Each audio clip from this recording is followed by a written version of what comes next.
अंबिकापुर में नाबालिग के साथ गैंगरेप का मामला सामने आया है, जहां शादी समारोह से वापस लौटने के दौरान 5 लोगों ने दुष्कर्म की वारदात को अंजाम दिया। वहीं थाने में शिकायत के बाद सरगुजा पुलिस ने वारदात में शामिल 2 नाबालिग सहित 4 लोगों को हिरासत में लिया है और फरार चल रहे आरोपी की तलाश पुलिस कर रही है। दरअसल पूरा मामला अंबिकापुर के कोतवाली थाना क्षेत्र का है। बीती 29 तारीख को शादी समारोह से किशोरी लौट रही थी, जहां 5 लोगों ने जंगल में नाबालिग के साथ सामूहिक दुष्कर्म की वारदात को अंजाम दिया। वहीं पीड़िता ने इस घटना की जानकारी अपने परिजनों को दी, जिस पर परिजन तत्काल कोतवाली थाने पहुंचे और मामले की शिकायत दर्ज कराई। मामले की गंभीरता को देखते हुए कोतवाली पुलिस ने तत्काल ही वारदात में शामिल 2 नाबालिग सहित 4 आरोपियों को गिरफ्तार कर न्यायिक डिमांड पर जेल भेज दिया है। वहीं वारदात में शामिल एक अन्य आरोपी फरार चल रहा है, जिसे पुलिस जल्द गिरफ्तार करने का दावा कर रही है।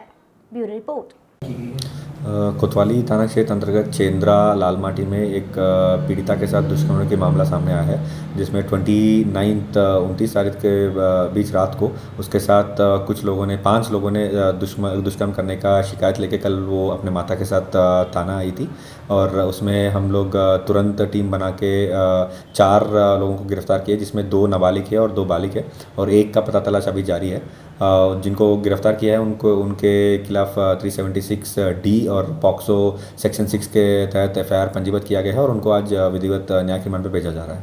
सर ये कहाँ गई हुई थी? ये एक शादी समारोह में भाग लेने के लिए गई थी चेंद्रा में और इसी से वापस आ रही थी, तो उसके बीच में रोड पे ही ये 5 लोग उसके साथ दुष्कर्म किए थे।